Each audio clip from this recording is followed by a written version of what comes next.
Back to the Comic Book Bullies with Nerd is the New Bully. I'm your host, Leroy, with my co-host. This is Eli. Yep, and we're back with another episode. And one thing we are not going to do, hopefully, is talk about Halloween. Which what every Well, single other you will.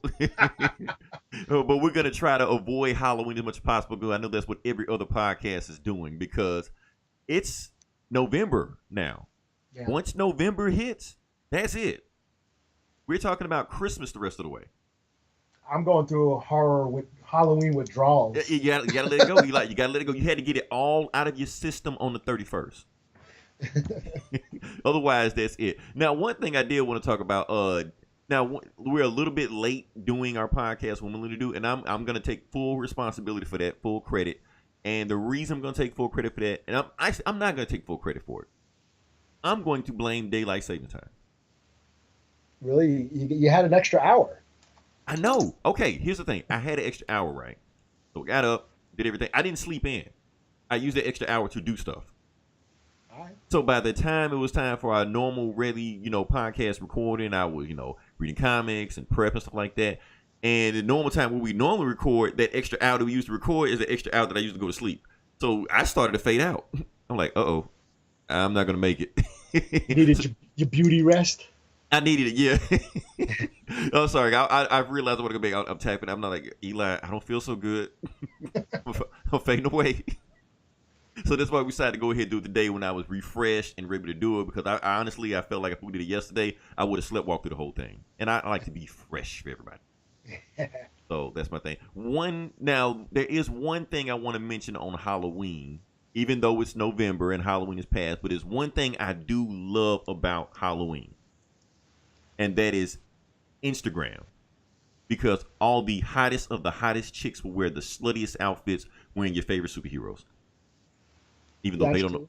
Yeah, that's why I just like it. So the day after, I'm sitting here looking at Instagram like, oh wow. Lala Anthony, who I follow on Instagram, she was wearing Silver Sable outfit. Never looked at Silver Sable like that. I'm like, oh wow. One I did want to mention was Brie Larson. Okay. Yeah, dressed up as Zero Suit Samus. For those that know who Zero Suit Samus is, that's if you played Metroid, the main character in the game name is Samus, and the big shock at the end of the game was Samus was a woman, But now ever since then they found this woman, then she's been all like this sexy, video game cosplay, and they showing like this tight outfit, and that's what Brie Larson wearing. And to be honest with you, guys, it's the first time I ever looked at Brie Larson like, oh, okay. Like Captain Marvel, she looks kind of unisex, I take it you haven't seen Scott Pilgrim then? I've been so long since I've seen it. It's on Netflix, right? Yeah. Okay, it's been a while since I've seen it. I saw it one time. And here's the thing. There's been a lot of movies Brie Larson have been in, but I don't remember her being in it. Like, yeah, okay, like you just said Scott Pilgrim. I don't remember who she is in it, but I'm pretty sure she's in it. They said she was in Community. I don't remember her from Community. I've seen every single episode. Oh, that's right. That's right. She was. She was Abed's girlfriend. Right. The coat check girl. Right. Yeah, I remember him having a girlfriend. I totally forgot about that. And yes. Forgot completely about it. Like, okay, I don't know who you are, What else? The other thing, 21 Jump Street. Oh, that's right. The first one. The first one. She was in that. Completely forgot she was in it. Yeah. And she was the main bad guy. Spoiler. Or the girlfriend of the main. The girlfriend of whatever. So I'm like, what the hell? So she's been in all this stuff and I've never seen it. I don't remember her from anything. Well, she'll always be Envy Adams to me from Scott. I love that movie, Scott. Even though it gave rise to hipster culture, and especially in Minneapolis, which was like the hipster culture. You're gonna blame the Scott hipster Pilgrim capital. For that. Really? Yeah. that movie legitimized it. You know what I mean? It was already happening on my nerves here in Minneapolis, and then that movie like gave them an excuse to be them even more, like to be more annoying. I'm telling you now, you guys have nothing on Seattle. So you think it's bad? It can get worse. I mean, we had the capital for a while, and then I heard everybody moved to Portland, and yeah. I heard Seattle's too damn expensive now. That's why they all had to move to somewhere else. Yeah, basically, so they can complain and be depressed somewhere else. So they go to Seattle where it rains 24 hours a day. Well, here's the thing. It was one more thing, and I was going to actually save this for later on when Captain Marvel actually came out. it was one thing about Brie Larson that I never realized about her. Okay. She's a former pop star. Oh, really? I didn't know Yes, that. like Avril Lavigne and whatever the fuck. She was one. That's how she got started. Oh, I did not know that. Yeah, there's like a bunch of music videos with her in it doing the thing or whatever. You know, she doing the pop star shit, like the early 2000 Katy Perry shit. That was where she got started, and then eventually she moved on to acting and do all the other bullshit. Okay, well that explains Scott Pilgrim then. Okay, I guess she was sang and in Scott Pilgrim. So. I get, like I said, I have no idea who you're talking about in there, but maybe she was in it. I don't know who. So, but yeah, like I said, Zero Suit Saint was the first time I looked at Brie Larson. Like, okay, so pretty cool. But then of course IGN caught wind of the Instagram post and just ran with it because I think on Twitter somebody said you should play her in the movie. She's like, yeah, you're right, and it's just. Brie Larson wants to play in the Metroid movie, direct and star and produce. I'm like, wait, she didn't say all that. Clickbait, motherfucker. So yeah, that's all it is. So yeah. Other than that, like I said, Halloween is gone. Eli, I know you're in withdrawal. I'm out of it. I'm ready for Christmas now. Yeah. I'm not even ready for Thanksgiving. Let's bypass Thanksgiving, go right to Black Friday with their sales. Yeah, or Cyber Monday. I forgot. I'm old. I remember Black Friday. Nobody goes out and. Like, remember the old Black Friday where, you go to Walmart and you see people punching each other for a PlayStation? So, supposedly, those days are done now. Now, we can use Cyber Monday and sit at home in our underwear and just order stuff and just have it delivered to us. Yeah. I'll still go wander out to the stores just to check, like, you just want to punch somebody, Eli. That's all. I got my TV and PlayStation. You might need another one. So I put in the bathroom? Right. Oh, shit. Now, I hate to segue to it, Eli, but I know you had some sad news for us. Oh, yeah, that's right. Sad news for martial arts movies fans. Raymond Chow passed away. Founder of Golden Harvest Studios. He basically discovered Bruce Lee. Produced every Bruce Lee movie. Also gave Jackie Chan his start in movies. Nice. Okay. Jet Li, the Once Upon a Time in China movies were Golden Harvest Studios. Donnie Yen, Sammo Hung, many classic kung fu movies. He also produced the Ninja Turtle movies back in the 90s. Oh, the good one. Yeah, the good, all three of them. That all first three trilogy. Of them were not good. Well, the first one is debatable as well, but but yeah, he produced it, and he started out working for the Shaw Brothers, and that's what I was gonna ask. Does he have anything to do with the Shaw Brothers? He started out working for them, and then broke away. Said, you know what, I want to put some production value into kung fu movies, because Shaw Brothers were just cranking out. Shaw Brothers were like the military.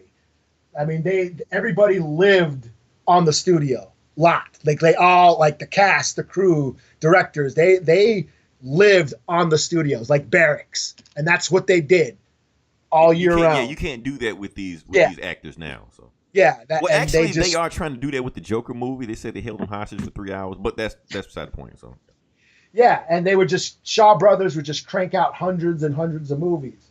And some of them, Shaw Brothers have their own classics, Five Deadly Venoms, 36 Chambers, Dirty Ho, Kid with the Golden Arm, all that good shit.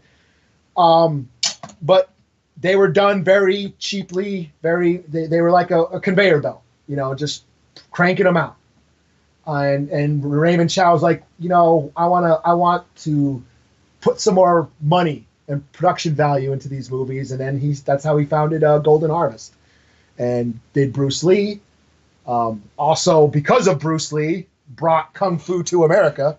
Right. So yeah, throughout till like the 2000s, he was still active. And how old was he when he passed away? He was like in his 90s.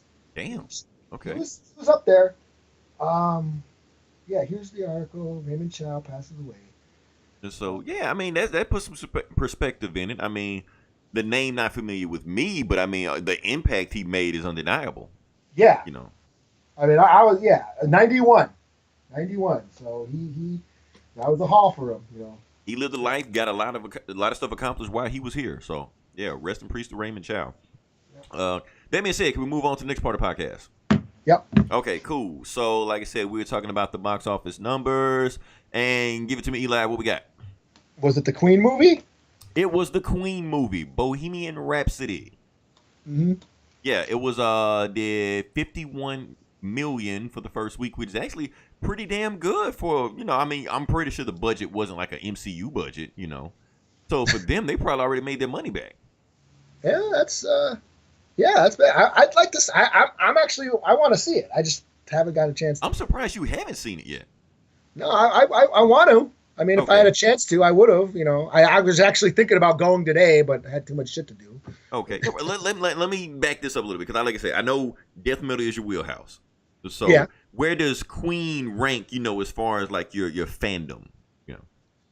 I can't say I'm a huge fan of Queen, but when I hear a Queen song on the radio, I won't turn the station. Okay. So you're not like a fanatic or anything like that. No, I'm old enough to remember the song Bohemian Rhapsody on the radio when I was a little kid. Oh, wow. When it got big. Yeah, I remember it being big when I was a little kid, and remember it being there was a resurgence when Wayne's World came out. That's what I was gonna say. That's the first time I heard the song. Yeah, so it was. So for me, when it popped up in Wayne's World, I was like, "Oh yeah, I remember this song." Yeah. Now, do you know my second favorite Flash? I just said it. You just said Flash Gordon? I just said it. I was trying to build up suspension, but I just... Yeah. Save the universe.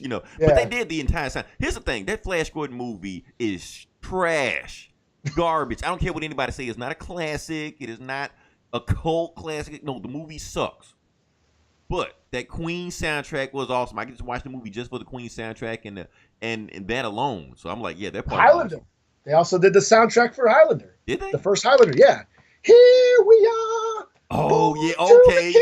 Okay, yeah. Now you bring it back memories. The princes of the universe. Damn it! Now I gotta go watch that movie. Yeah, they did some shit, man. Okay, yeah, that's pretty awesome. Okay, the funny thing about Flash Gordon, now let me back this up because, like I said, they're doing a Flash Gordon. They're remaking Flash Gordon. I heard that. Yeah. Yeah, but it's funny because Flash Gordon back in the '80s was only made because of the Star Wars, buzz or promotion or blockbuster success. But Star Wars, George Lucas said, was inspired by Flash Gordon. Yeah. So it's just like it just came full circle. So I always thought that was kind of funny. So, hopefully the new movie will, take inspirations from Star Wars. Go with what works. Oh, Flash Gordon, not the Queen movie. Yeah, not the Queen movie. Or they could too. Have sex with your sister. I don't know what they did in that movie. So. Number 2 is The Nutcracker and the Four Realms. Oh, really? That's out already? It's out already. I have no idea. Yeah, so they are trying to shove Christmas in our face. Right? They're waiting. They're wasting. We can't wait any time. And December's going to be so packed. Yeah. Oh, that's right. Aquaman. Aquaman. I do want to say this. James Wan just posted on Twitter the other day. Aquaman has wrapped. It's done. Oh, well, I would imagine they better. Justice League were like the midnight before the release. Let's do one more thing. No, we're not done. We're not done. But so then it's just saying Aquaman wrapped in the can, done. Special effects, everything is finished. So they're just gonna start doing rollout promotion, everything like that, thinking everything. So that's I wasn't expecting to be done that early. Right. And so yeah, I'm gonna make a prediction, Eli. Yeah. Avengers 4. I'm gonna put my stamp on it right now. I'm gonna say, with no inside information or no hesitation, I'm gonna guarantee they're gonna drop a trailer this month. Oh, Avengers 4? Avengers 4. Trailer, teaser, something. Something's gonna happen this month. I would probably imagine. Well, they always try to steal DC's thunder, so right, right before Aquaman comes out, they're gonna drop the trailer. Right, and nobody gonna see. Well, they're already screwing with DC already because they made Deadpool. They got Deadpool coming out the same day. Oh, okay. Yeah. And what I was gonna say, that X-Men movie, X-Men Rise of the Phoenix or whatever the fuck. Dark Phoenix. That shit. Supposedly that movie is gonna be released under Disney. So that's gonna be like the first X-Men Disney movie. So, oh, okay. Yeah. What do we have? Number 3, Nobody's Fool. Okay. For those that don't know, Nobody's Fool is a Tyler Perry movie. Oh, Yeah, it's a okay. Tyler Perry movie starring. I did not know that. I didn't know it either. Here's the thing, I actually saw the movie. Did you? Yeah, I saw the movie. I was dragged kicking and screaming. No guy goes on his own will to go see a Tyler Perry movie. So yes, you get dragged kicking and screaming. Tiffany Haddish was in there. I thought she was funny. It was whatever. It was rated R. I wasn't expecting the Tyler Perry movie to be rated R. That kind of caught me off guard. So This ain't the Kevin Hart one, is it? No. That's another movie. So Kevin Hart is nowhere in this one. So this is just Tyler Perry. Now I hate to have to do this segue. I know you had something to say about Tyler Perry. Oh well, this just popped up on my news feed.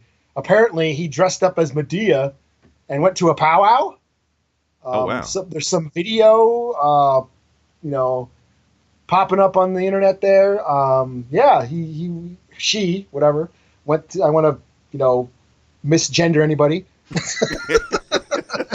Medea was at a powwow, dancing at a powwow. I don't know if it's a movie they're doing or what, but it was kind of funny. I kind of laughed for some reason. She that's pulled what I was out. gonna be like, what's the protocol on that? Yeah, I mean, it was funny. It seemed like a joke. For some reason, she pulled out a gun. I don't know why. That's Medea, he, her, their thing. I don't know. Everybody at the powwow seemed to think it was funny. So yeah, I don't know. I don't know what's going on. I don't know if Medea goes to a powwow, the next movie or whatever. I don't know. Medea goes to the res or whatever the fuck. I don't know about that. Yeah, I don't know either. Yeah. Okay. We'll just see how that goes. Maybe it was just a thing, but yeah. From what I've been hearing, Tyler Perry has also been in the news about Medea, who we just talked about, saying he's going to retire the character. Oh, well, will she go to the res and get killed or something? I don't know. That's the thing. Went to the powwow and got jumped and shit. Fitting in. Hey, Eli, if that happens, we have to go to that movie and do a full podcast episode on that one. It'll be something both of us would want to see. How many times did he get shot? So, and yeah, I'm honestly, I'm sick of the Medea character. I really am. Honestly, I find the Medea character offensive. That's just me.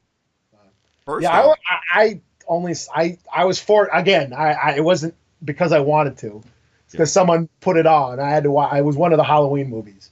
What? It's on. I think it's on Amazon Prime. Yeah, I was in the room and it was on and everyone was watching it and I don't know why I didn't leave the room. Okay. I don't know. Here's the thing about Medea. The reason I find him offensive because I love my Medea. So when I see a Medea making this funny, character of somebody that I love in my life, I'm like, no, dude, that's not something you make fun of. Just leave that alone. And plus, and Dave Chappelle also brought this up also. It's like comedians wearing dresses, and it happens too many times with black comedians. Hate to go there, but I got to go there. Too many times with black comedians, they feel like the easy way to get famous or to make money is to put a dress on them. And most of the time it's not even their idea. Most of the time it's some kind of other producer or some kind of showrunner saying, hey, put this dress on.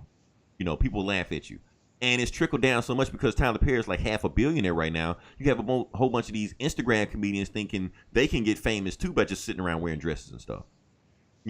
Not even funny, just wearing a dress. They thinking like, no, we're past that. Yes, every comedian in the 90s did that. Eddie Murphy wore dresses left and right, Jamie Foxx and whatever. But we need to get past this. So when Medea is gone, no, I won't shed a tear. Hopefully she will get shot in the res. What's that movie, Wind River? They make her run 6 miles. Oh yeah, in the snow, barefoot. Right. Moving past that. Number 4, A Star Is Born. Number 5, Halloween, still cranking it out there. Number 6, Venom. Let's see where Venom is right now. Venom. Yeah. Number 6 is Venom. Holy just so I shit. can get triggered. Let's see. Okay. Worldwide, Venom currently is 543. Okay. I can deal with 543. If it floats around 543, I'm fine. 800, I'm gonna get pissed. They will feel my wrath. Number 7, Smallfoot. I don't even know what the fuck that is, but it's been there forever. Number 8, Goosebumps 2, Haunted House. And number 9, Hunter Killer. And number 10, The Hate U Give. Eli, why didn't you tell me about this movie supposed to be coming out next week called Overlord? Dad, we've been talking about it on Geek Savs since like fucking Comic-Con. Okay, you never mentioned it on here. I have no idea. I just when I went to see the Madea or Tiffany Haddish movie, then they had a trailer of that, and I saw like, oh, that's a Nazi zombie movie. Yeah, where have I been? Yeah, it looks dope. We've been talking about it for a while. But you know what really caught my attention? What's that? Fitz is in the movie. Who? Fitz.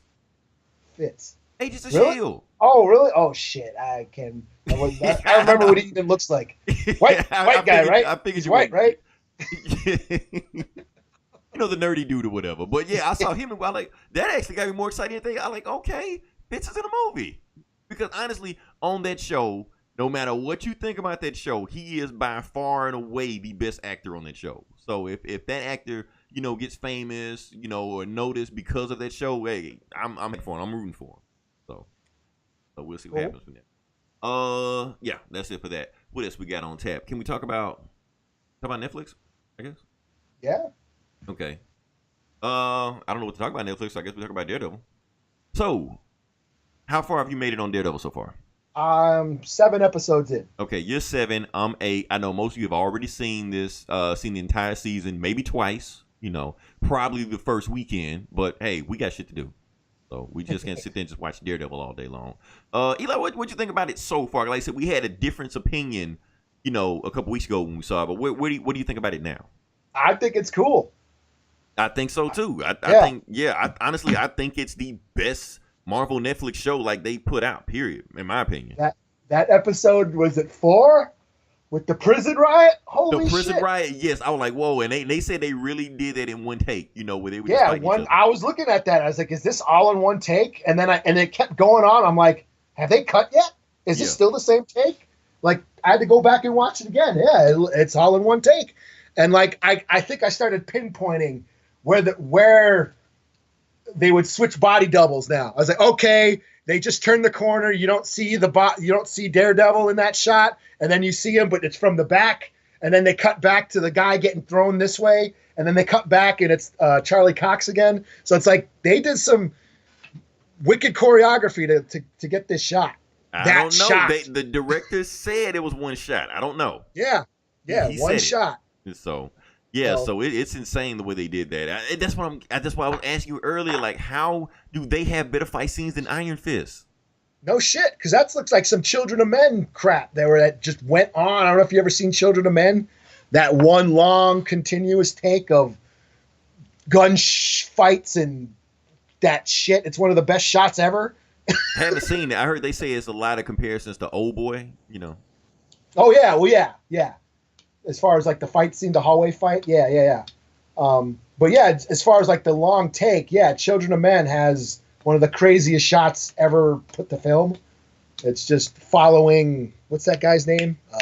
Clive Owen through this like fucked up war zone, and the camera just follows them while people are getting mowed down by fucking gunfire and blown up by tanks, and then into a building and out of a building, and it's just one continuous take. And basically, if they fucked up a shot, everybody had to go home for the day. Oh wow! That's okay. Yeah, so they had to reset up everything and shit. Yes. And I'm sure that's what they had to do with this scene.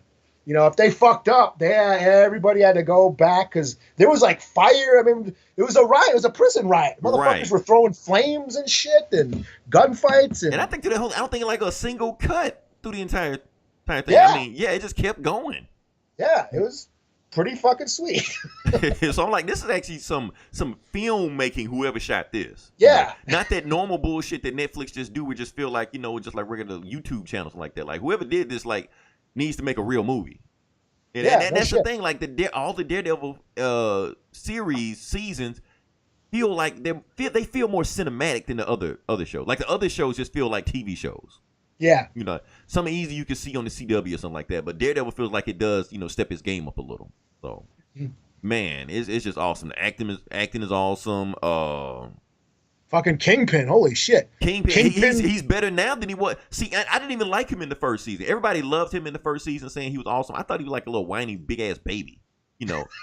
always smashing people's heads in whenever he knows things go away. This one, he's like calm, collected, methodical, got that white suit now. got the white suit, right? It feels like this is the Kingpin.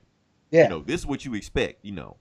So he's manipulating everybody. Bullseye, I'm still not there where Bullseye's like Bullseye, but what they've done with him so far, I'm like, okay, this guy's awesome. Whoever they got to play him.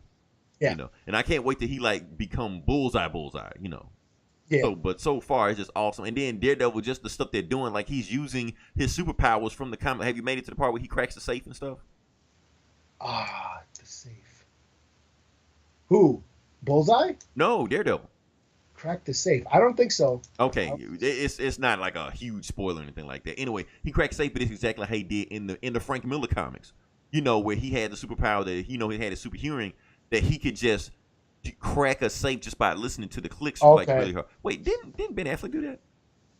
I don't remember shit. I don't remember that. I think Ben Affleck did that too, and that's the problem. Because whenever I tell Google to turn to turn to Daredevil, it always plays the shitty Ben Affleck movie. So I have to specifically say watch Daredevil on Netflix. Otherwise, I'm watching Ben Affleck again. So yeah. So awesome show. Hopefully by next week we'll have it all finished up. We can do like a complete review and just go back on what we think about it. But it's only 13 episodes. Only 13 episodes. Only 13. Yeah, that's a lot. That's why we're pacing ourselves. And honestly, I think that's how a lot of these shows need to be watched. They don't need to be watching 13 hours straight because I feel like you lose a lot. You need to let some of this stuff soak in. Yeah, and I'm like, damn, this might be it. This might be the last of it. So I'm kind of like trying to ration it out. Right, because I don't know if you guys have been keeping up on Twitter, but they've been like collecting data on what they think these shows have been performing, and they're seeing a drop off on Daredevil season 3 also. Just like the other Netflix shows that people aren't watching, they're saying the same things happen in Daredevil also. Yeah, so, which is sad because I'm like, this act's pretty good, but I think Daredevil is suffering because of the other shows. Yeah, it's sad that people are thinking, oh, it's going to be the Defenders or whatever, or Iron Fist, and it's like, no, this is dope. Right, and that's I think it affected us too. Because if we knew it was going to be this good, we probably would have watched it, in one sitting. But now I'm just like, I just take my time. I didn't even watch it until like a week after, like when I watched the first episode. Because I was just like, I don't know if I even want to invest my time with the way these shows have been going so far. Yeah, I got to admit that I barely cared. Right. And that's the thing. And then, like I said, I was judging, social media stuff like that, and nobody cared. Nobody cared Daredevil season 3 was out. But yeah, so I'm telling you guys now, if you haven't seen Daredevil season 3 because you don't care and there's too much invested in it, I promise you, go see it. I'm only at episode 8 right now, but I'm saying as long as the season didn't have like a big drop off, which I have no reason to believe it's going to do that because everything has been ramping up since then. Yeah, I mean it's pretty fast paced and yeah, like I said, by the 4th episode, I was like, "Holy shit!" I haven't ran into a filler episode yet. Yeah. Everything I've seen so far means something. Yeah, it's really good, and it's sad that all these other shows kind of tainted it. So yeah, we only wanted Daredevil. Yeah, basically. Basically. And that's it. That being said, like I said, we want to go to the rival company that is coming up down the road, and that's going to be Marvel, whatever their Disney streaming service is going to be. And they've announced some shows also. They've announced Winter Soldier and Falcon are teaming up. They're going to do like a buddy cop show or something. Scarlet Witch is getting her own show. I think Scarlet Witch and Loki are getting their own show, or they're getting 2 separate shows that are going to be combined together or something. I don't know. And Vision will be in the Scarlet Witch show also. So basically what they're doing, get married and shit. It'll be like that comic run where they're married. I would love that, man. They go on a road trip and a honeymoon and stuff. Magneto shows up and destroys Vision. That's not my son-in-law. But that's where they're going with it. And the thing about this is that Kevin Feige is specifically producing these shows himself. This is not Jeff Loeb or Mike Perlmutter, or I think I fucked his name or whatever. And that's why people are confused. Like, well, are they connected? Are they connected? That's why they haven't been connected. Because Kevin Feige, like Agents of S.H.I.E.L.D. and Netflix and Runaway, stuff like that, he has no involvement on those shows. He doesn't even watch those shows. He probably even know all those shows are even out. All he knows is just the movies, and that's all he cares about, and that's what he's trying to get connected. He doesn't care what these other folks do. And Jeff Lowe, who actually runs like everything else, like TV shows, he doesn't care what Kevin Feige do. They're kind of at war with each other, kind of like a Cold War. So that's why these shows and stuff haven't been connected. You know the funny thing about it, Eli? Today is supposed to be the day that Inhumans supposed to be released in the theaters. Okay. Like, you know, that slate that they had, like all the movies they had before it was taken off, it's supposed to be November 2018. But the moment Kevin Feige got into power, he like, cut that shit, get rid of it.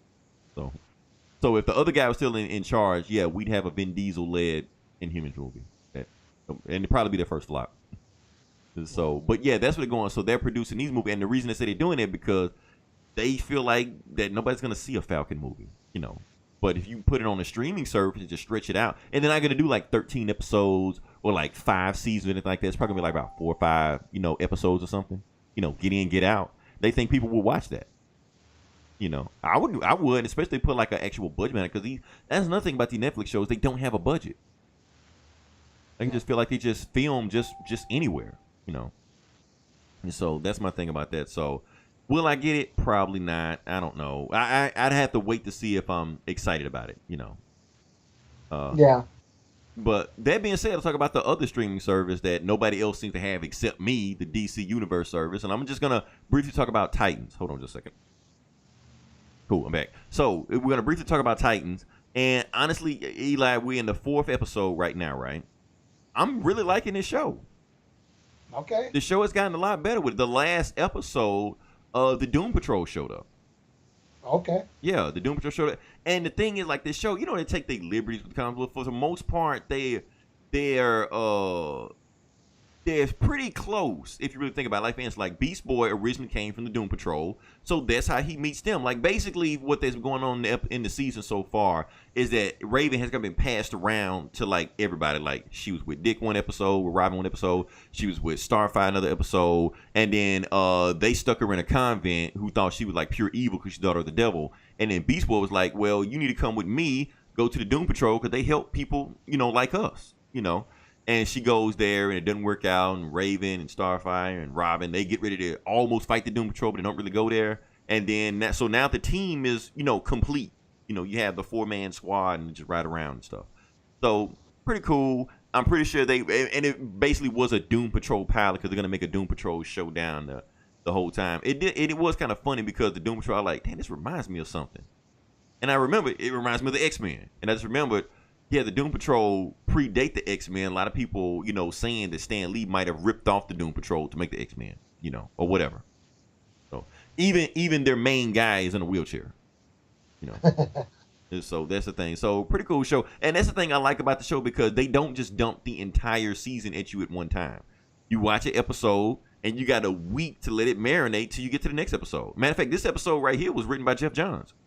You know, and you could tell because it had those like little, you know, tweets that only a comic book fan would know. You know, so that's the cool thing about that one. That being said, let's move on to something else. Let's move on to Bad Boys. Okay. We've been talking about, well, not us, but they've been talking about this movie forever. Bad Boys 3 was supposed to be released back in 2016. You know, back when Wonder Woman or whenever that came out. So it was supposed to be released then.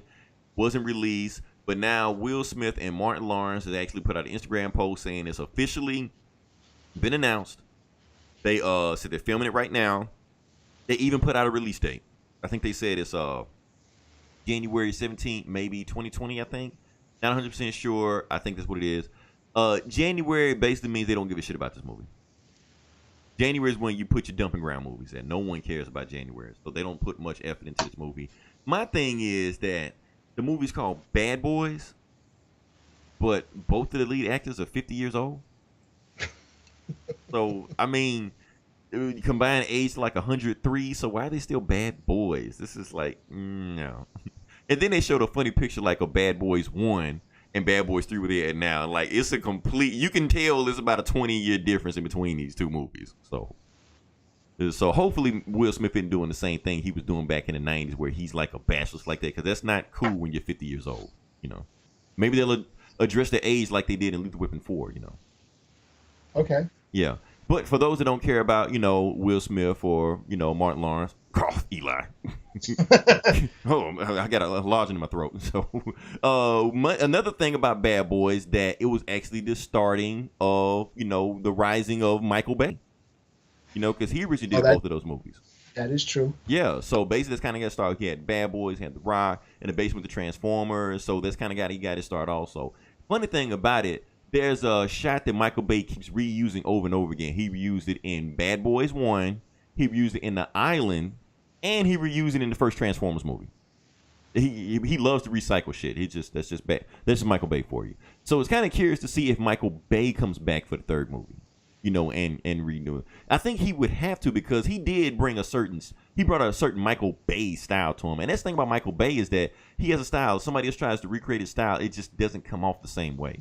So, hopefully he comes back and, make the movie and they'll do it and finally get it out there and they'll do a Bad Boys 3 to make a Bad Boys 4. It's just constantly moving the camera while guys are walking in slow motion. That's true, but nobody can do it like Michael Bay, I guess. I don't know. Maybe they just have to shoot it in Florida or whatever. Right, in Miami like they did before. Some more sad news. The Wachowskis. Yeah, they have closed their studio doors. And it's rumors that they're probably going to retire from filmmaking. It's sad. I mean, we had so much high hopes for the Wachowskis. But those who don't know who Wachowskis are, they made The Matrix. Yeah. Yeah, and that's pretty much it. Speed Racer. I like Speed Racer.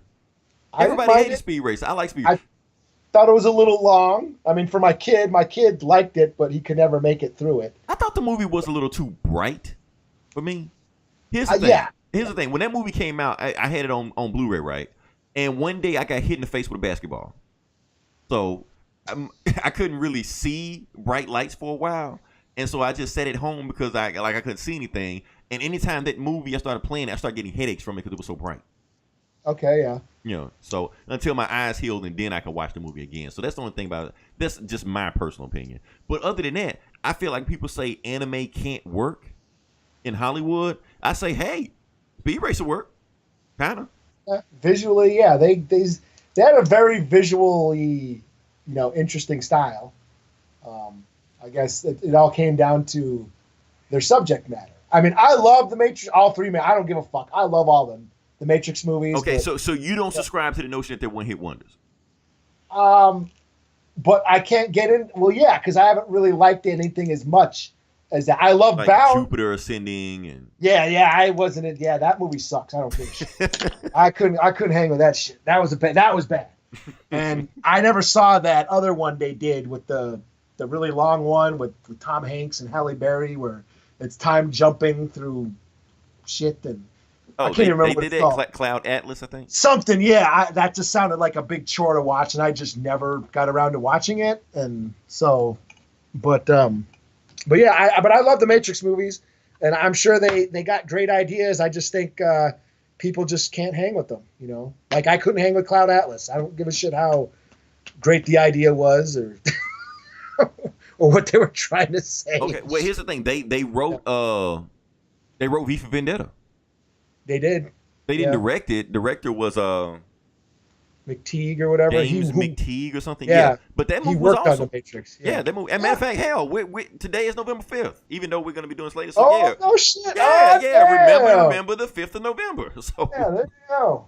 Guy Faulkner, motherfuckers. Yeah. So yeah, Guy Fawkes Day. So yeah, so that movie was awesome. Even though I give them credit for writing, but you can't give them credit for directing. So can you really say it was a Wachowski movie?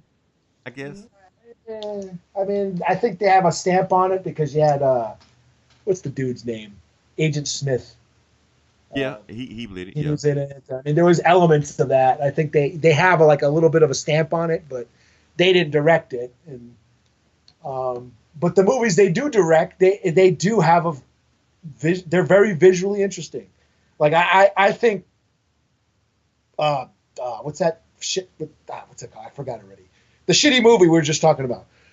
Which one? We just talked about all the Wachowski movies. Jupiter, whatever the fuck. Okay, yeah, that shit. That movie sucked, but it was full of cool shit. Like it looked cool, But yeah, I don't know. It's just I mean, it's sad because they other than Speed Racer, and they weren't they weren't doing remakes. They were just kind of, you know, Well, that was doing I their mean own because thing. they came in the '90s, and the '90s weren't remake obsessed yet. They were like, what new movies do we have? Let's crank out And the I new stuff. guess you can say, yeah, like the Matrix was an amalgam of kung fu and gunplay and Dragon Ball Z and superheroes. I mean, You could it say the was a same thing about Star yeah, Wars. it was a yeah, it was a comic book movie before comic book movies were cool. You know, Yeah, I mean, but it was still original because it was basically a blender of yeah, existing genres. I mean, it was basically them trying to make an anime movie because basically, Matrix was really influenced by anime. yeah, they basically showed I think Joe Silver some anime and said we want to make that Yeah, real life and whatever, and I don't know what anime it was. Maybe it was Dragon Ball Z. I So we think want to it do was this like Ghost in the Shell. They said Ghost in the Shell was a big influence. yeah, that and yeah, Terminator, like all that sci-fi shit. They just blended all these genres together, Yeah, and out came the Matrix. Matrix And, was super. I mean, Neo was Superman. You basically, know, yeah, the so, one Jesus. yeah, or Buddha or whatever. I mean, it Yeah, was so many religious. Yeah, so yeah, so that's my thing. Matrix. I love Matrix. Awesome. Here's the thing about Matrix Reloaded. If you cut out the Zion bullshit in the beginning, that movie was fucking awesome.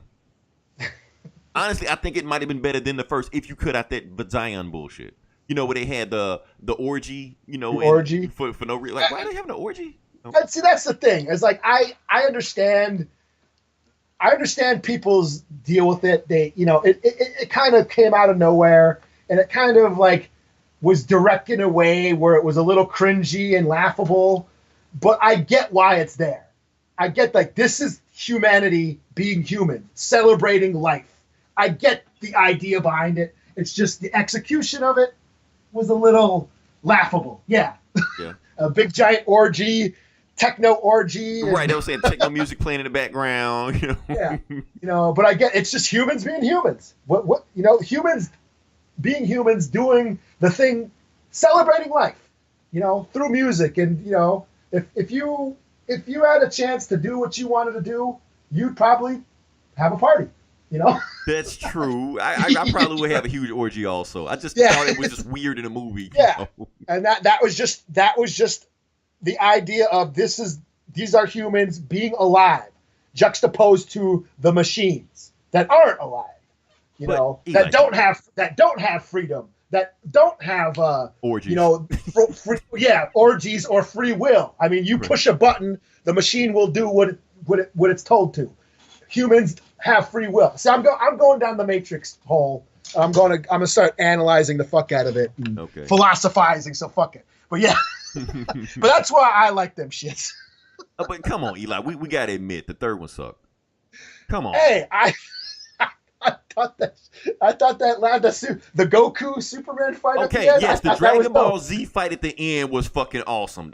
That's the best Dragon Ball Z fight I've seen since Man of Steel. Is that the one where that's the one where Trinity goes to the club and pulls the gun out on everybody? Yeah. Like they all pull. That was dope. Oh, honestly, the only thing I liked was the Dragon Ball Z fight at the end. It was like, okay, this is worth it alone to go see this movie. You just gotta wait to get to that point, That was like one of my favorite scenes in all. Like Trinity's like, I had enough of this shit. It kicks the guns and everybody pulls guns out on each other. Oh man, yeah, the Matrix. So we're not gonna get another Matrix if anybody's worried about that. They've been hinting at it. Keanu Reeves been kind of flirting with it a little bit. They even said like Michael B. Jordan was gonna be The like one, in some kind of yeah. reboot something. Yeah. Yeah, so it's completely dead. Plus, Keanu Reeves got another franchise anyway. Oh yeah. He doesn't care. So Yeah. And so yeah, rest in peace to the Matrix. So who knows what happens next? Dude, let me say, can we get to move to the video game section? Oh shit! Walking Dead. Oh yeah. Crank it out. 'Cause I knew it was something we were missing. Yeah, crank it We out. better get some That's why we need clicks. to take notes. Yeah, we better get some clicks by just having Walking Dead on our in our description. Cool. Hey, I'm gonna let you handle that because I know I've never seen an episode of Walking Dead. Okay. Yeah. Okay. So Walking Dead. Rick Grimes' final episode was last night. fans have known this for a while. We all knew this was going to be his last season. Then a couple weeks ago, they said he had 2 more episodes. We're like, oh shit. So yeah, I watched it, and should I spoil it? Fuck it. Fuck it. Everybody's seen it already, so you don't watch it, so you don't care. I've never seen it, and plus it's already been spoiled for me online anyway. Yeah, so fuck it. Spoilers. If you don't want to hear this, 3, 2, 1. Rick did not die. What?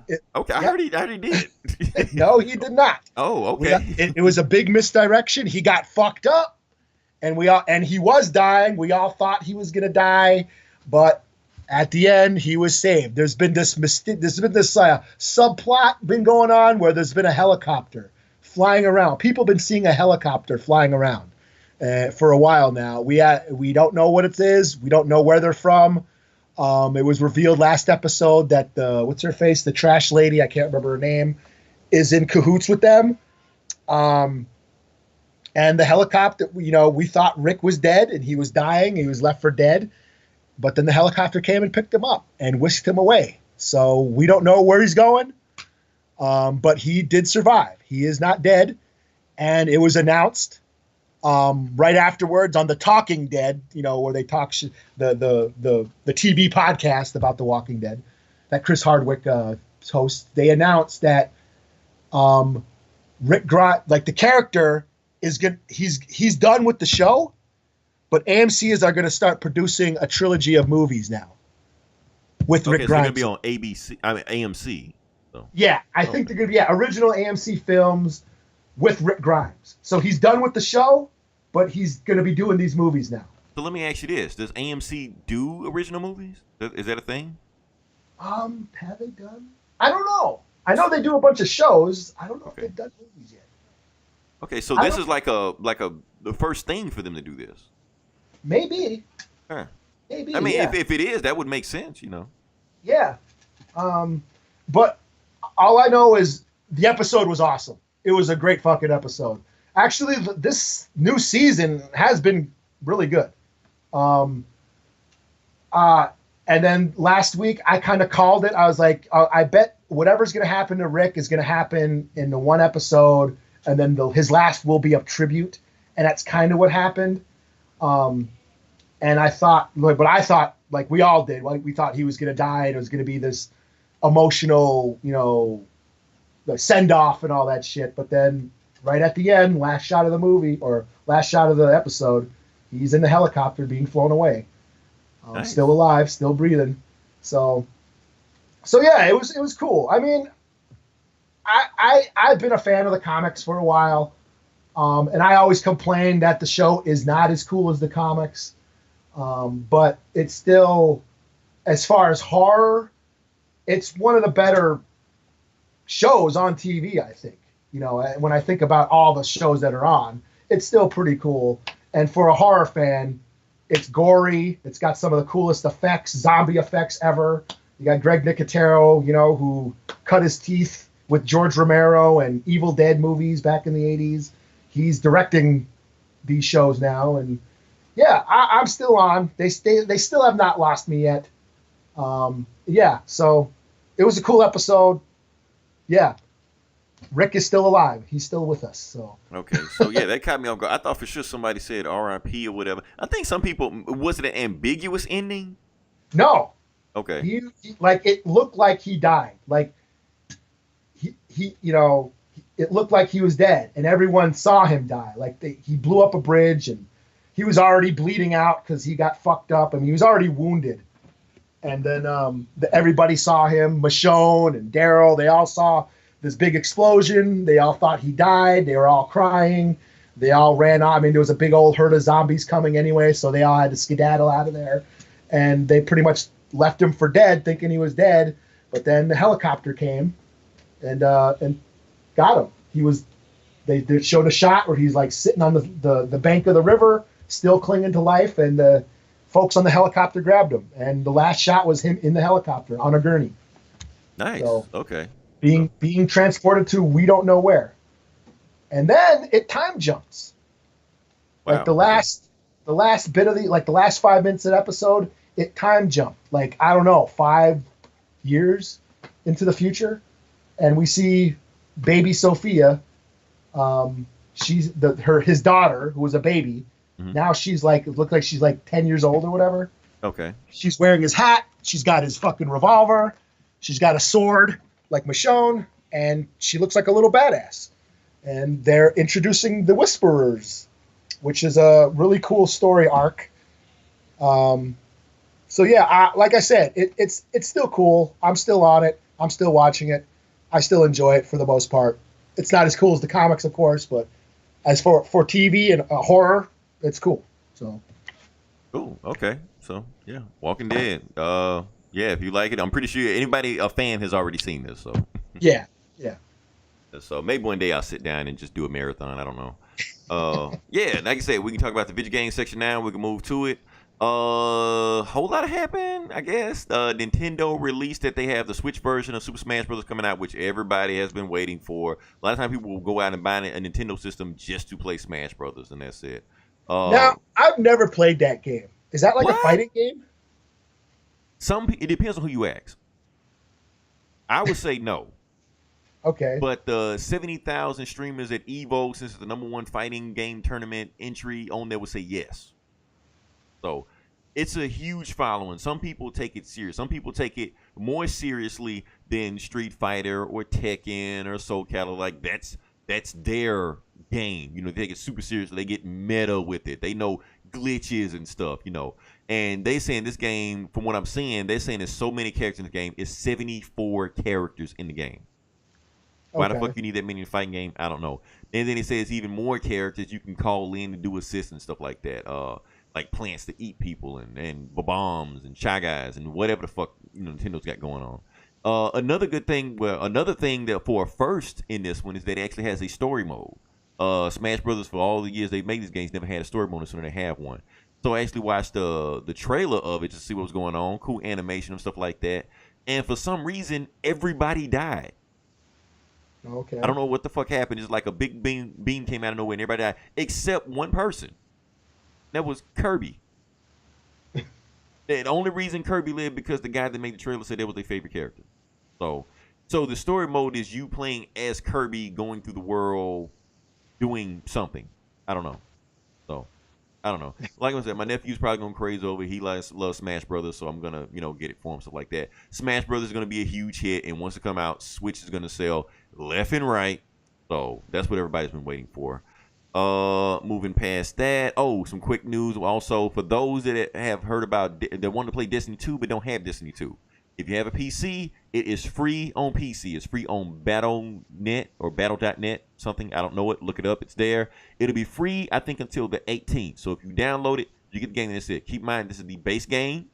You don't get all that DLC, the stuff that's kind of required for the game to play. So, yeah, it's kind of they kind of want you to buy the other stuff to go with it. But, hey, free is free. So yeah, there you go. Yeah, so might as well get it while you got the chance. Last thing I want to talk about in the video game section, we have we talked about the PlayStation Classic, and now PlayStation has actually listed games that will be on there. So now we know the full list of the 20 games is going to be on. That's going to be released for December 3rd when it comes out, and I'm going to go ahead and release them for you. So if you remember these games, I'm going to dig up some nostalgia for you. We have Battle Arena Toshinden, which is actually a pretty cool game. Cool Borders 2, it's a pretty cool game. Destruction Derby, pretty cool. Final Fantasy 7, Grand Theft Auto 1. Do not fall for the trap.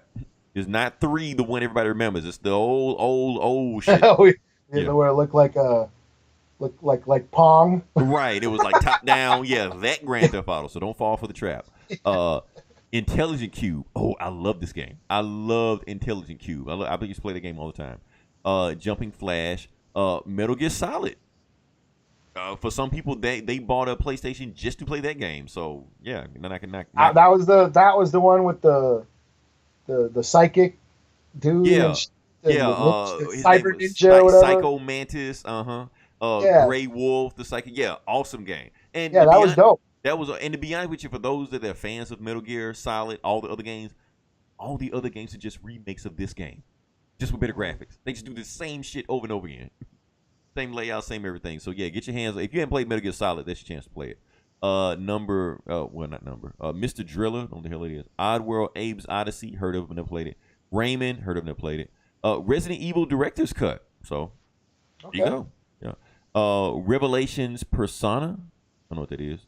Ridge Racer Type 4. Why the fuck did they not put Gran Turismo on here?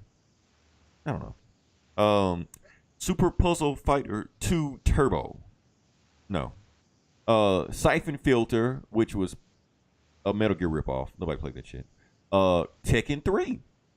There you go. Yeah, some people bought a PlayStation just to play Tekken 3. I know I played the fuck out of that game. That's just me. Eddie Goro. Now, for anybody that says Eddie Goro is cheap or OP or overpowered, you suck at Tekken. I hate to break that to you. You just do. He's easy to beat. I'm going to tell you, I'm going to give you a pro tip. I should charge you for this, but I'm going to give you a pro tip. All you have to do is, well, one thing, block low and jump and keep your distance. He can't block when he's doing all that spinny, wimey-timey bullshit. If you fucking play as Lei Wulong like I did, you do that charge. And you wreck whatever the fuck he was doing. Yeah, all you gotta do is like flips away. You beat everything he does. Yeah, I had my combo for Lei Wulong. I'd charge, fuck him up, like, you know, how you knock him down, and then I do that spin thing where he like does that breakdance low sweeping kick where he'd kick you up in the air, and then he'd do that other aerial kick, and then I'd switch to stake style and go ta ta ta ta ta. And that was it. And that was it. He was dead. I used to get Paul Phoenix. I used to be Eddie so fast. What I used to do, because Paul Phoenix, you know, he had that punch, that lunging punch. You catch Eddie in any one of those stances, half his life gone. But here's what I used to do. I used to do fancy shit. I would do like a quick uppercut, and if you were dumb enough to bounce off the ground real quick, I'm already charging up my unblockable move. If you wake up, I'm catching you with it. You're dead in 2 seconds or less. For noobs, it was always Brian Fury. That guy with the or Brian Fury. Brian Fury would eat him alive also. So yeah, if you play as Eddie Gordo, you suck. Sorry. Super easy to beat. What else we got? Tom Clancy Rainbow Six. Twisted Metal. Actually, Twisted Metal was pretty cool. Oh yeah, I remember those. Yeah. And Wild Arms, whatever the fuck that was. I don't know. Oh, did you say Crash Bandicoot? I did not say Crash Bandicoot. What the fuck? Right. Like the game, that's what I'm saying. Crash Bandicoot, Gran Turismo, the stuff we used to actually play on there. Isn't that like the PlayStation Mario? Right. What they pushed it to play? Nobody really cared about Crash Bandicoot. Or what's it, Spyro the Dragon, or what? Yeah, no Spyros on there. So yeah, so that's the stuff. What was that raccoon one? Sly Cooper. Oh shit. Yeah. What about any of the Tomb Raider? Did you say Tomb Raider? No Tomb Raider. Well, what the fuck? Right. So what the fuck are you doing, PlayStation? Oh yeah. So that being said, can we move on to the let's move on to the next section. Like I said, this is the bread and butter. The part that pays the bills. This is the comic book section, and we're just gonna leap right into it. Eli, am I going first? You going first? You probably got more than I do. I got first. So let's go. Let's see what we got. Let's go with Heroes in Crisis. Okay. That seemed to be the big. That's the one I was most anticipating this week to begin with. So basically, how Heroes. Wait, did you read this one, Eli? I haven't read that one yet. Oh, okay. So basically, how the book starts off, we have the Trinity, you know, Batman, Superman, and Wonder Woman, doing an autopsy on Steel, Commander Steel, one of the guys that got killed in Sanctuary because they don't know who killed it. And Superman and Wonder Woman are just basically asking Batman, okay, Batman, stop doing this. Who killed him? We know you know who killed him because you're Batman. Who killed him? Batman like, I don't know. Like, how the fuck you don't know? You're Batman. I mean, we know that you kept hidden recorded tapes on here. And you videotape every single thing that happened because you want to know everybody's weaknesses. We know, just like I know you got kryptonite in your belt right now, Batman. Like, first off, I didn't record everybody. Second, I don't have kryptonite in my belt right now. The reason I didn't record everybody because I was a patient here also.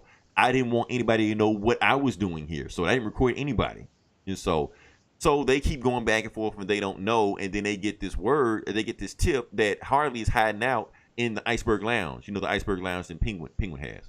So they go shoot down to Harley and see what the hell's going on because she's like one of the only people that still, you know, that survived Sanctuary. So they go there and they see Harley and Batman's like, we got you, Harley. You're not going anywhere. And Harley's like, I wasn't trying to go anywhere. I came here on purpose so you could come find me.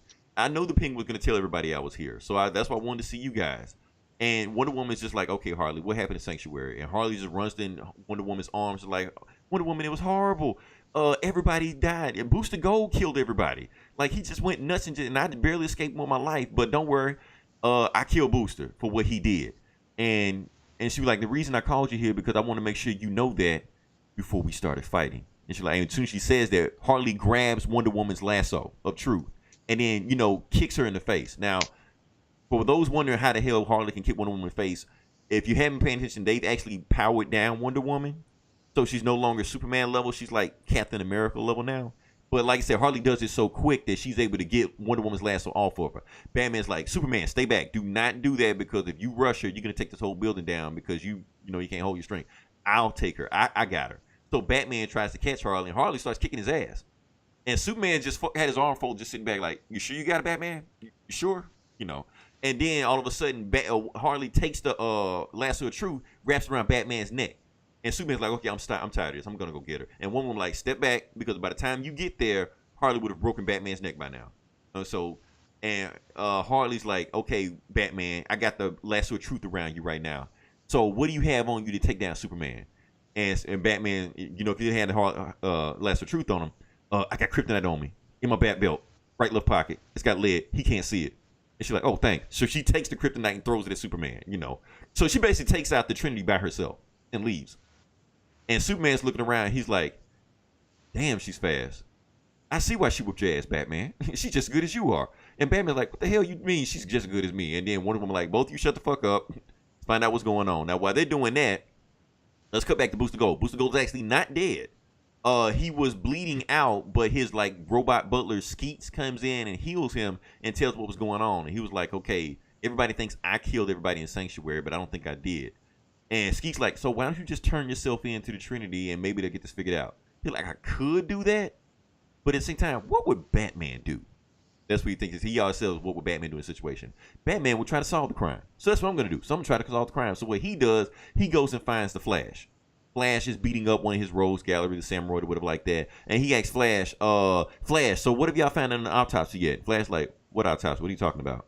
The autopsy, with everybody's dead, with Roy Harper and, Commander Steel and Wally. And he's like, wait, what did you say?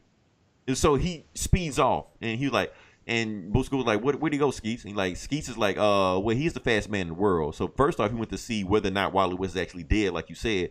And he wants to know if you had anything to do with it. And he should be back right about now. And they see Flash running back, and Flash running directly at Booster Gold with tears in his eyes. Punches the shit out of him, asking him, what the fuck did you do? Cut back to the Trinity, where I think he got their ass whooped by Harley. And Superman's like, he uses telescopic vision, and they're like, wait, Superman, what do you see? He's like, Barry, no. And he just speeds off, and that's it. And then we cut back to Harley, and we figure out why Harley is flipping out so much, because Poison Ivy was also in Sanctuary. And she's mourning Harley's death. Mourning Poison Ivy's death. For those that don't know Harley and Poison Ivy's relationship, go watch the 90s cartoon. I won't say what happened, but it's clearly spelled out how their relationship works in there. So, yeah, that's the book. Pretty cool. Harley is being a badass, beating the fuck out of people again. I thought that's pretty cool. Another, awesome story by Tom King. Give it a 4.5 out of 5. Pretty entertaining story. So, yeah. Cool. Yeah. Cool. All right. Well, I guess I'll go with. It was free comic book day on Halloween. New comic book day, free comic book day on Halloween. So, like I said, I'm going through horror Halloween withdrawals, and I got to read Witches, Bad Egg, Halloween one shot. I heard about that one. Yes, finally, Scott Snyder is back to writing horror. After, writing all these superhero stories about multiverses colliding with each other and shit like that. He's back. Me a migraine. Yeah. Now I've been waiting for this for a while because I love the first Witches books. Scott Snyder's he's this horror comic, kind of refreshing, unique take on witchcraft. These witches are basically underground monsters that live inside trees and in the forests, and they feed on children and shit. And Scott Snyder, it's like a few years ago this book came out, and it was really cool. And it's basically the first story was about this family that moves to this new town where they found out that everyone in the town belongs to this like psycho murder cult who worships these monsters or witches, and they sacrifice their kids, which they called pledge. You pledge them. They are pledging them to these creatures in exchange for like these medicines and herbs that cure diseases and gives them long life. It was a great book. They've been talking about doing a sequel for a while. They're actually making a movie. The rights have been sold to a movie. So that's going to happen. Okay. Yeah. But, it's been a while since we've heard from this story. And finally, on Halloween, a Halloween special one-shot called Bad Egg was released. So it was kind of a treat. It was kind of a cool treat, especially for fans of this book. And now this book is basically, it's a prequel. And it's about this kid named Sebastian, and he's from this long line of witch hunters called the Irons. And they've been slaying these monsters and the cult who worship them for, the past 100 years. And this kid, he's like 11 years old.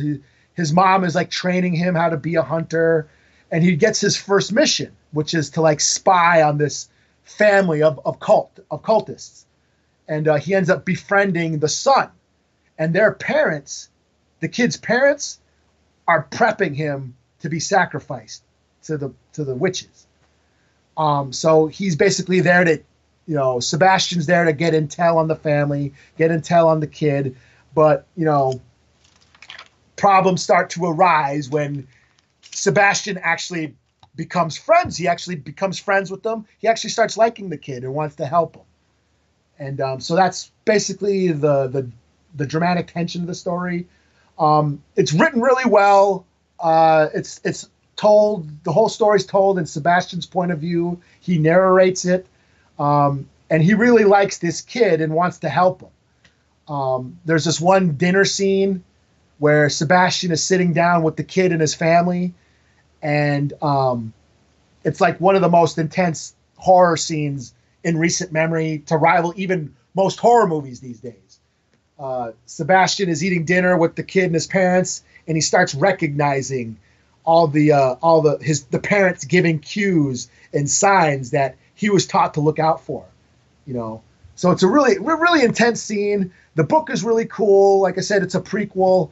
I think the only gripe I have is that I think it tends to over-explain all the details, which I think kind of takes away from the mystery, but it's still pretty cool. It still adds to the overall mythology. It's expanding on this world, which is really cool. The art is great. Jock is back doing art, gives it that abstract, unsettling. Yeah, that guy's all over the place. Yeah, creepy style, which adds to the dark atmosphere of the book. So, I mean, like I said, I love this. Love the first book. This was really cool. It's a one shot, but it was like 80 pages. so it was almost like it was almost like a graphic another novel. Yeah, it was almost like another trade. So really cool.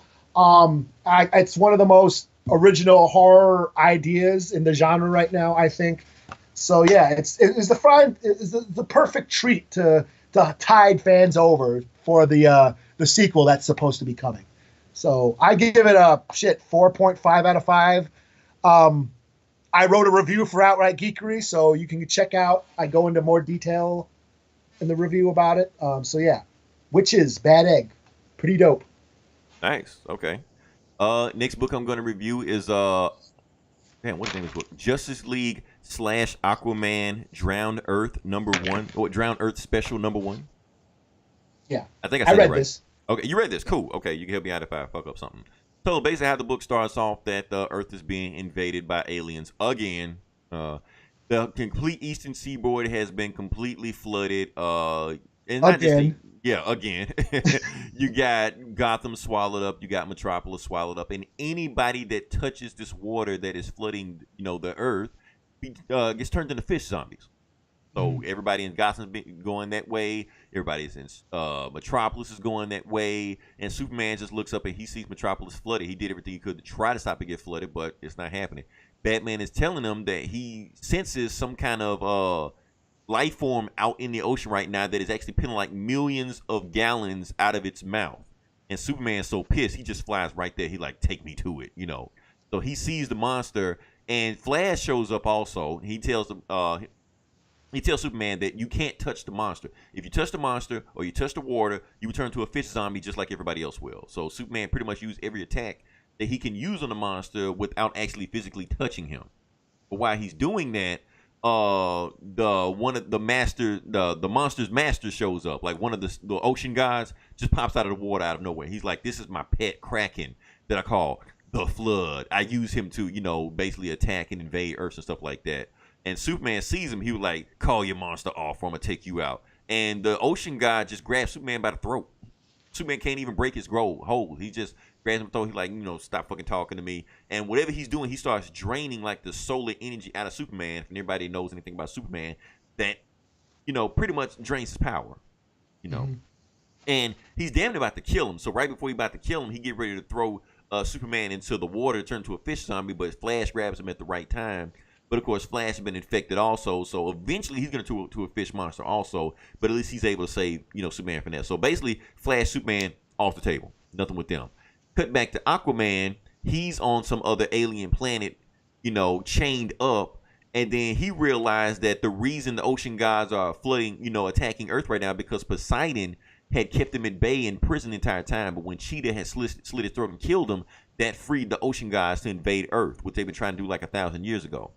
And then he realized the reason they're doing it now is because, and then all of a sudden Black Manta shows up, and then he realized that the Legion of Doom made a deal with the ocean gods to take over the planet.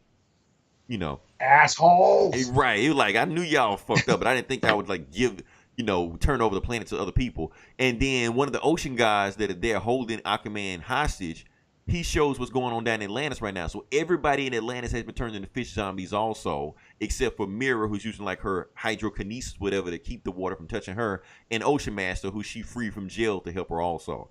And so Aquaman, you know, uses his telepathic power, because people forget that Aquaman is a telepath also. He uses telepathic power to kind of like talk to Mira, like, Mira, this is what's going on, get the hell out of there, do what you can. And she runs, and they actually use this, and she has this thing called the Tear of Extinction, which the ocean gods were looking for to begin with, and they went to Atlantis to get it from her. So, but the whole thing was a trap. The ocean gods wanted Aquaman to use his telepathic power at his height and his most, you know, stressfulness, so they could take the power away from him. And when they took the power away from him, you know, his talking to fish power, they gave it to Black Manta. So now Black Manta has the power that Aquaman had. He's like, you had all this power into you, and you used it to talk to a fish? You know, and then slash the fuck out of him, you know. And so, and yeah, that's what happens. Batman is trapped in the Hall of Justice. The Hall of Justice is underwater, under the flood, but it's like sealed in. But it's on a matter of time before it caves in too, and Batman's going to be turned into a fish zombie too. In the last panel, we see Wonder Woman attacking a boat. Yeah.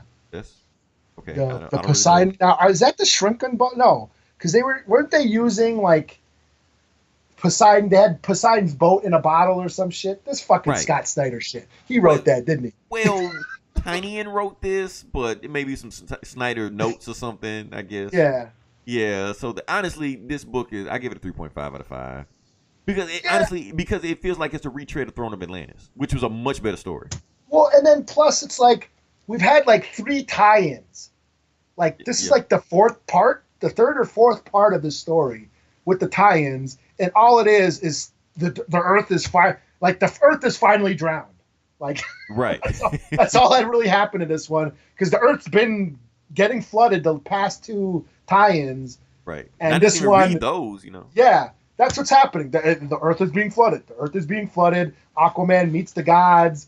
Everyone's trying to deal with the flooded Earth and evacuate people, and people are turning into these sea zombies and shit. And this one is more the same. It's just them dealing with the shit they've been already dealing with. You know, it's kind of nothing really happens. They just kind of drag it out as long as possible. Ocean Master shows up thinking he's going to do something. He gets turned into a fish zombie 3 pages later. It's like, so what was the point of that?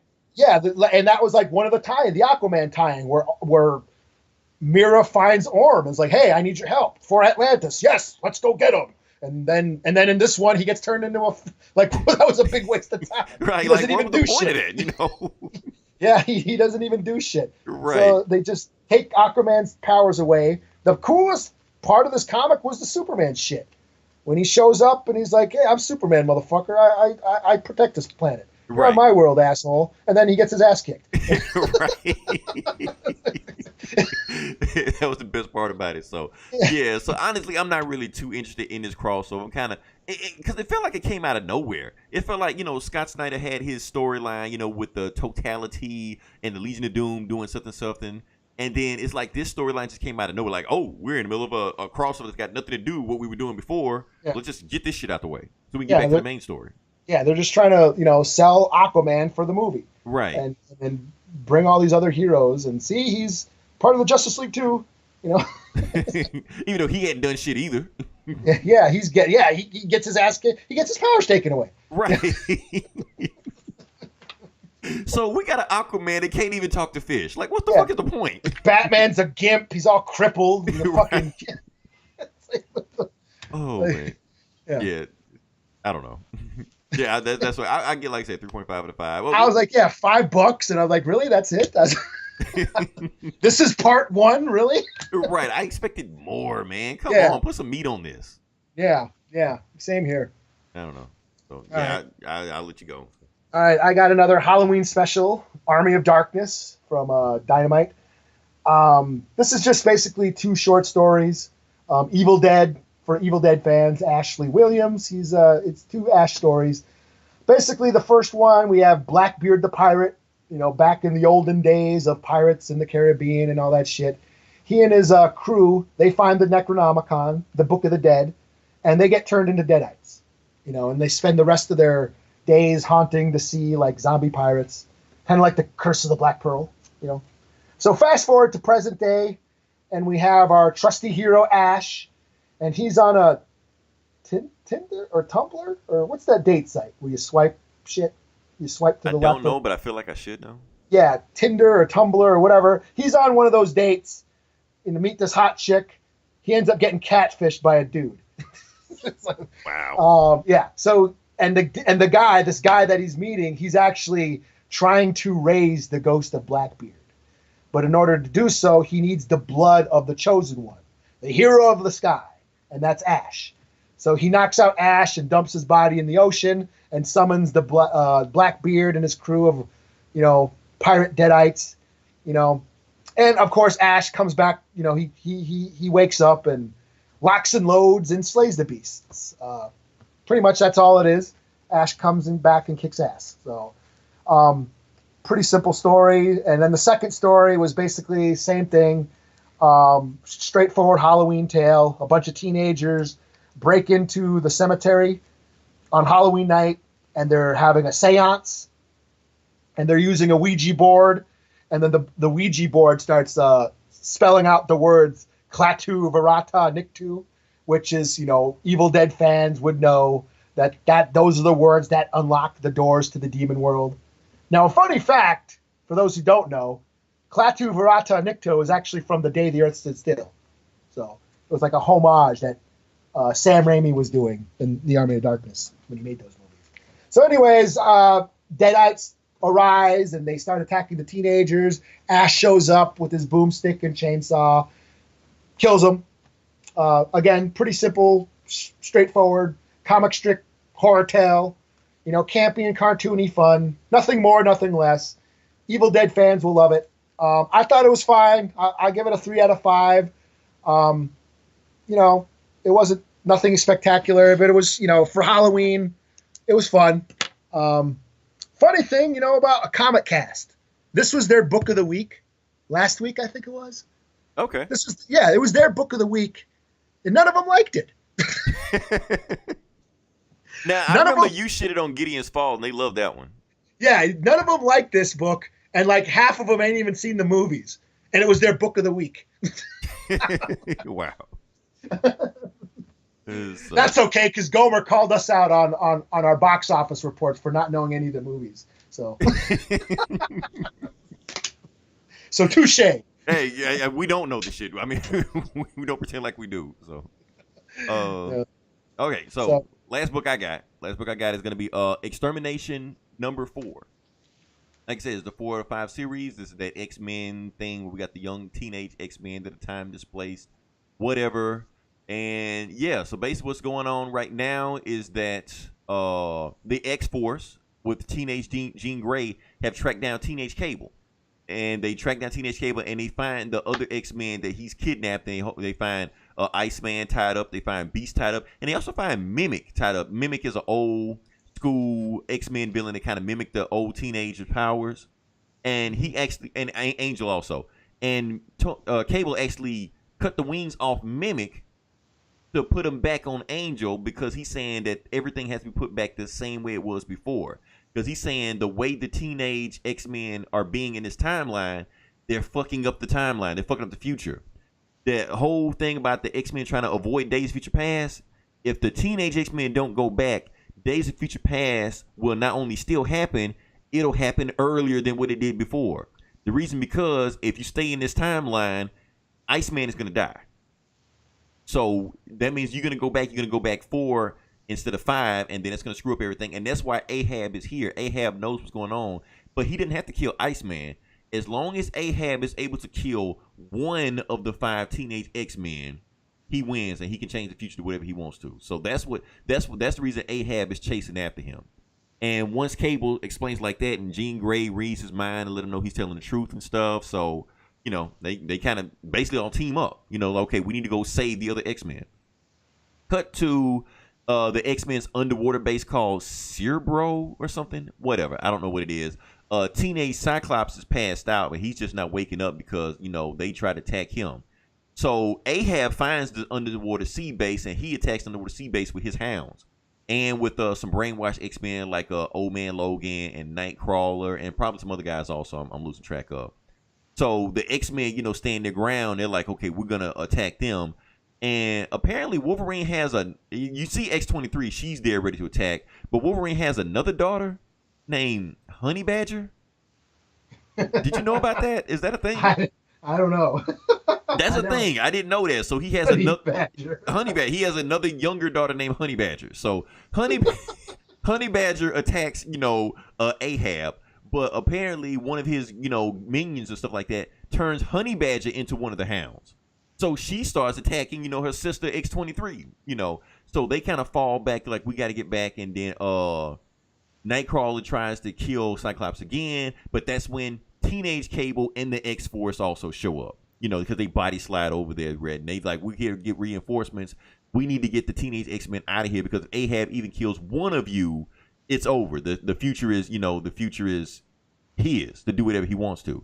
And Cyclops is like, nah, fuck that. He killed Bloodstorm, the vampire storm from another, whatever. He killed her. I'm going to kill Ahab before we leave out of here. So, Cyclops, does his biggest optic beam he can, muster, try to blast Ahab, the kingdom come.